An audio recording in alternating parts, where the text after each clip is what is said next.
ओम साई राम। श्री साई सच्चरित्र अध्याय 32 भाग 4।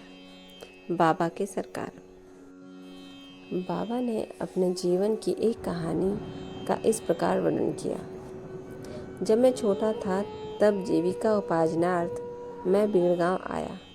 वहाँ मुझे जरी का काम मिल गया और मैं पूर्ण लगन व उम्मीद से अपना काम करने लगा।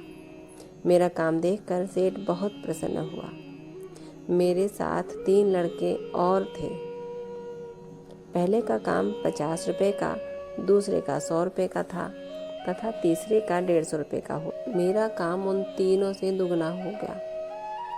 मेरी निपुणता देखकर सेठ बहुत प्रसन्न हुआ। वो मुझे अधिक चाहता था और मेरी प्रशंसा भी करता था।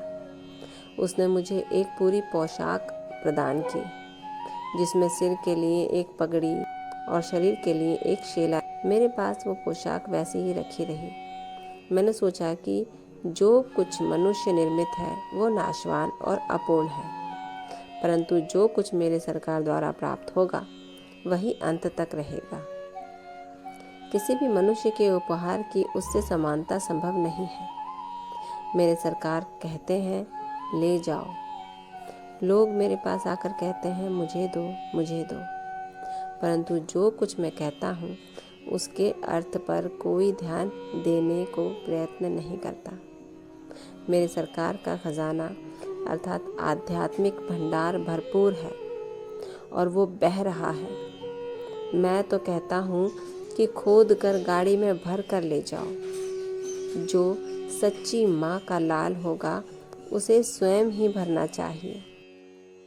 मेरे फकीर की कला, मेरे भगवान की लीला और मेरे सरकार का बर्ताव सर्वथा अद्वितीय है। मेरा क्या, ये शरीर मिट्टी में मिलकर सारे भूमंडल में व्याप्त हो जाएगा तथा फिर यह अवसर कभी प्राप्त ना होगा। मैं चाहे कहीं जाता हूँ या कहीं बैठता हूँ, परंतु माया मुझे कष्ट पहुँचाती है। इतना होने पर भी मैं अपने भक्तों के कल्याणार्थ सदैव उत्सुक ही रहता हूँ। जो कुछ भी कोई करता है, एक दिन उसका फल उसको अवश्य प्राप्त होगा और जो मेरे इन वचनों को याद रखेगा उसे मौलिक आनंद की प्राप्ति होगी। ओम साई राम। बाबा कहते हैं कि लोग बाग कांचन, कीर्ति, इन सब के लिए भूखों की तरह भागते हैं, उनके पीछे पीछे जाते हैं, परंतु वो उसे मनुष्य पाने की कोई चेष्टा नहीं करता।